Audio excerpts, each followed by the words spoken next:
What you're seeing right now is a click beetles. Nahulog siya kanina sa front yard namin so abit ko siyang kinuha. So ayan, ibabalik na natin siya sa kanyang natural habitat. Mostly kasi naninirahan ito sa forest or woodlands and kadalasan lumalabas lang ito sa gabi. They love light. So ayan, nung nahulog siya, kinuha ko agad siya kasi may chances kasi na baka kainin siya ng duck. So dito sa Bicol, tinatawag namin itong patok-patok. So there are about 800 different species around the world ng click beetles. And mostly nakikita po ito sa Australia.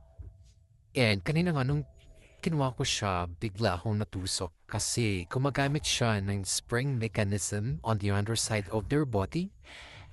This actually helped them to escape from their predators. So, yep, we just save small creature.